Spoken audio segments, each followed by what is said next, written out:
CHAP. 7. Of the occult virtues of things which are inherent in them only in their lifetime, and such as remain in them even after death.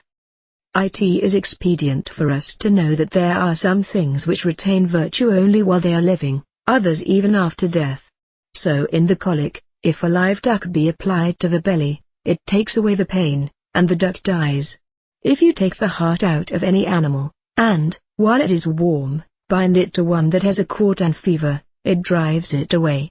So if anyone shall swallow the heart of a lapwing, swallow, weasel, or a mole, while it is yet living and warm with natural heat, it improves his intellect, and helps him to remember, understand, and foretell things to come.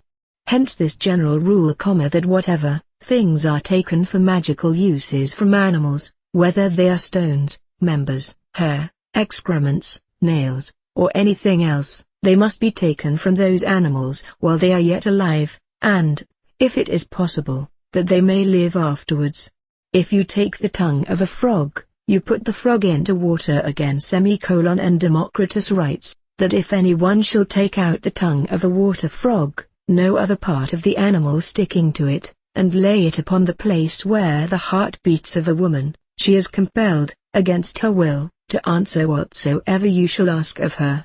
Also, take the eyes of a frog, which must be extracted before sunrise, and bound to the sick party, and the frog to be let go again blind into the water, the party shall be cured of a tertian ague. Also, the same will, being bound with the flesh of a nightingale in the skin of a hart, keep a person always wakeful without sleeping.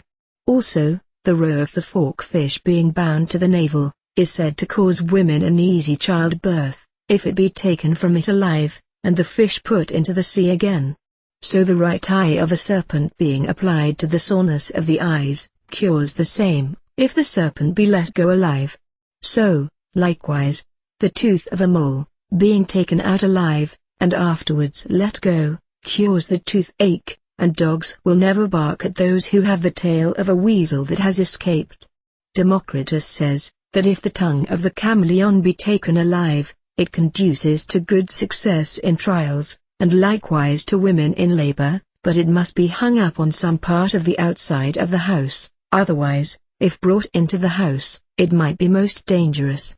There are very many properties that remain after death, and these are things in which the idea of the matter is less swallowed up, according to Plato. In them, even after death, that which is immortal in them will work some wonderful things, as in the skins we have mentioned of several wild beasts, which will corrode and eat one another after death. Also, a drum made of the rocket fish drives away all creeping things at what distance soever the sound of it is heard, and the strings of an instrument made of the guts of a wolf, and being strained upon a harp or lute, with strings made of sheep guts, will make no harmony.